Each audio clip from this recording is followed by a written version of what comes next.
মাননীয় প্রধানমন্ত্রী জনাব তারেক রহমান পুষ্পস্তবক অর্পণের জন্য পবিত্র শহীদ মিনারের মূল বেদির দিকে ধীর লয়ে এগিয়ে আসছেন।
মাননীয় প্রধানমন্ত্রী জনাব তারেক রহমান শহীদ মিনারের মূল বেদিতে পুষ্পস্তবক অর্পণ করলেন এবং নীরবে দাঁড়িয়ে ভাষা শহীদদের প্রতি শ্রদ্ধা নিবেদন করছেন।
এ পর্যায়ে 52 ভাষা আন্দোলন, 69 গণ অভ্যুত্থান, 71 মহান মুক্তিযুদ্ধ, 90 স্বৈরাচার বিরোধী আন্দোলন সহ বাংলাদেশের স্বাধীনতা পূর্বপর সকল গণতান্ত্রিক আন্দোলন ও মুক্তি সংগ্রামে জীবন উৎসর্গকারী সকল শহীদদের রুহের মাগফিরাত কামনায় দোয়া অনুষ্ঠিত হবে।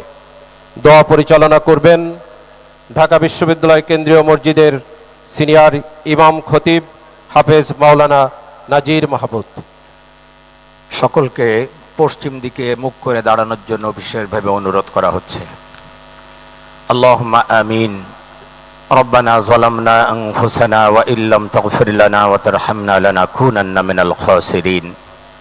রব্বানা ফাগফির লানা যুনুবানা ওয়া কাফির আন্না সাইয়্যাতিনা ওয়া তাওয়াফানা মাআল আবরার। আল্লাহুম্মা ইন্নাকা আফুউন তুহিব্বুল আফওয়া ফা'ফু আন্না ফা'ফু আন্না ইয়া কারীম ফা'ফু আন্না ইয়া রহিম। ইয়া আল্লাহ, এই পবিত্র মাহে রমাদানে এই গভীর রাতে আপনার দরবারে আমরা হাত পেতেছি, আপনি আমাদের সকলকে মেহেরবানি করে ক্ষমা করে দিন। ইয়া আল্লাহ, 21-এর এই প্রথম প্রহরে আমরা আপনার কাছে হাত পেতেছি মাওলা।